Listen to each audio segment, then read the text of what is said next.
임플란트 상담을 받아보신 분들이라면 꼭 같이 나오는 용어가 있는데 바로 뼈이식입니다. 이번 컨텐츠는 뼈이식에 대해서 궁금하신 분들을 위해서 제작을 해보았습니다.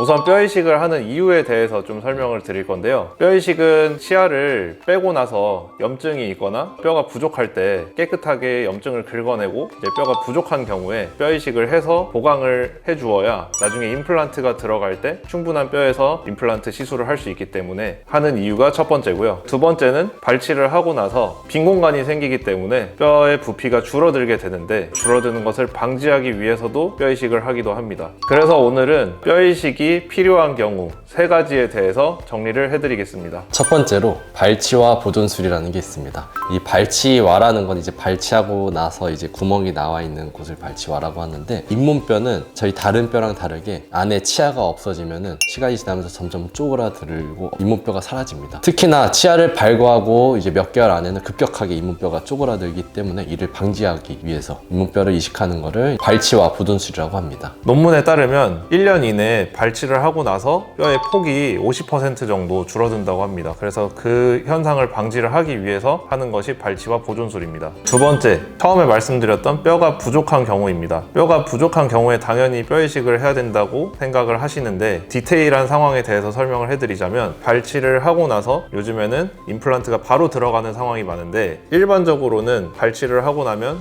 발치와보다 임플란트가 크기가 작은 경우들이 많습니다. 그런 경우에는 임플란트와 뼈 사이에 유격이 발생하게 되는데, 이 유격을 뼈이식 재료로 채워줘야 이게 부피가 유지가 되면서 임플란트 성공률도 올라가게 되고 임플란트 예후가 좋습니다. 뼈가 부족한 또 다른 상황으로는 뼈의 부피가 부족한 경우인데요. 이게 발치를 하고 나서 뼈가 쪼그라들게 되면 임플란트가 들어갈 때 바깥쪽 또는 안쪽 양옆으로 뼈가 부족하게 되는 상황이 충분히 올 수가 있습니다. 그래서 임플란트가 들어가고 나서 부족한 부분의 부피를 늘려줘야 할 때도 뼈이식을 하게 됩니다. 임플란트는 아무리 얇아도 최소한의 두께가 필요한데요. 그것보다 뼈가 너무 얇으면은 뼈이식을 통해서 임플란트가 들어갈 자리를 만들어주는 것이죠. 임플란트가 그 뿌리 부분이 노출이 되게 되면은 아무래도 나중에 뼈가 녹거나 외부적인 문제가 발생했을 때 임플란트가 실패할 확률도 올라가기 때문에 이런 식으로 뼈를 보강해주는 것이 좋습니다. 세 번째, 상악동 거상술입니다. 상악동이란 광대뼈 안쪽에 상악동이라고 큰 공간이 있는데요. 이제 위턱뼈에 있는 동굴이라 해서 상악동이라고 표현합니다. 근데 대부분의 많은 경우 위에 큰 어금니 쪽에 임플란트를 하려고 보면은 뼈가 너무 부족한 경우가 많습니다. 이제 공간이 너무 없는데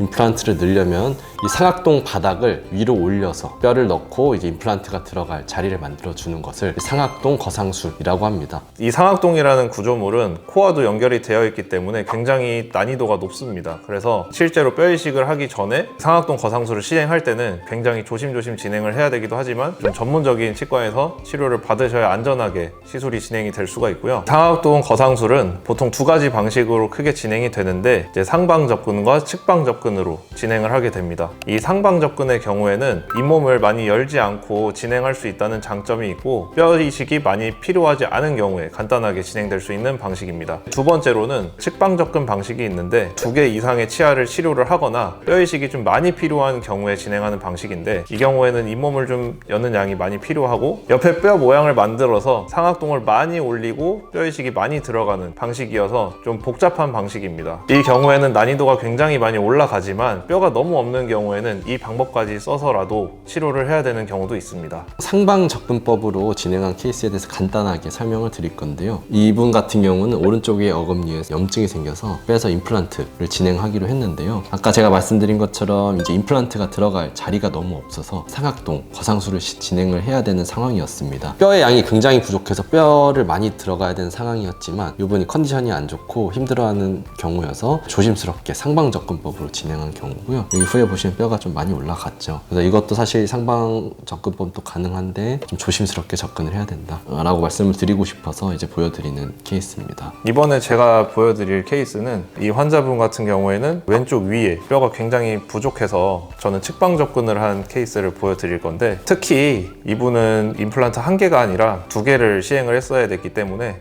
각각 상방 접근으로 2번 진행을 하는 것보다는 측방 접근으로 한 번에 진행하는 게 용이하다고 판단을 접근을 해서 식방 접근으로 진행을 했었고, 보시면은 뼈도 잘 들어갔고 염증 없이 잘 마무리가 된 케이스입니다. 그래서 임플란트 완성까지 잘 하셨고요. 식방 접근은 좀 시간을 충분히 기다려야 된다는 점은 있지만 그래도 한번 완성할 때 확실하게 좀 완성이 될 수 있다는 장점도 있는 것 같습니다. 자, 그러면 저희가 이제 뼈 이식이 필요한 경우에 대해서 알아봤는데요. 그럼 이 뼈 이식을 할 때 어떤 뼈를 넣느냐, 그거에 대해서 간략하게 설명을 드리도록 하겠습니다. 크게 세 가지가 있는데요. 사람뼈, 동물뼈, 그다음 합성뼈, 이 세 가지가 있습니다. 사람뼈는 말 그대로 이제 사람 뼈를 이용해서 사용하는 거고, 동물뼈는 주로 소뼈를 많이 쓰는데 최근에는 뭐 말뼈나 돼지뼈도 사용하는 걸로 알고 있습니다. 합성뼈는 이제 뼈 성분을 인공적으로 만든 뼈입니다. 동물뼈랑 합성뼈는 당연히 사람뼈가 갑자기 될 수는 없겠죠. 그래서 임플란트와 사이에 부족한 공간에 들어갈 경우에 일단은 부피를 유지를 하는 역할을 해주면서 뼈를 만들어주는 조골세포라는 게 있는데, 이 뼈를 만들어주는 세포가 유입이 돼서 뼈가 될 때까지 좀 기다려주는 역할을 하는 것입니다. 결론적으로는 동물뼈랑 합성뼈는 흡수가 되고 잇몸뼈로 대체되게 됩니다. 첨언을 하자면 부피 유지를 해야 되는 이유 중 하나가, 저희 잇몸은 살이죠. 그 다음에 뼈는 이제 회복하는 속도가 다릅니다. 잇몸은 굉장히 4주 이내에서 빠르게 회복이 되는데 뼈는 생기려면 시간이 오래 걸려요. 그래서 이제 공간이 있으면은 뼈가 생겨야 될 자리에 잇몸이 들어오는 경우가 있는데, 그걸 막는 이유도 굉장히 크고요. 그 다음에 합성뼈 같은 경우는 대체적으로 흡수돼서 잇몸뼈가 되는 시간이 너무 깁니다. 그래서 저 같은 경우는 잘 쓰진 않고, 일단은 아마 다른 원장님들도 선택적으로 사용하시는 걸로 알고 있습니다. 뼈 이식을 하고 나서 임플란트 다음 단계를 들어갈 때까지는 기간은 많이 다양하겠지만 3에서 6개월 정도를 생각하시면 될 것 같습니다. 자, 오늘은 뼈 이식의 종류, 뼈 이식을 하는 이유, 뼈가 어떻게 되는지에 대해서 알아보았습니다. 뼈 이식에 대해서 좀 더 뭔가 궁금하신 게 있으시면 댓글 남겨주시면 다음 컨텐츠 제작하는 데 참고하도록 하겠습니다.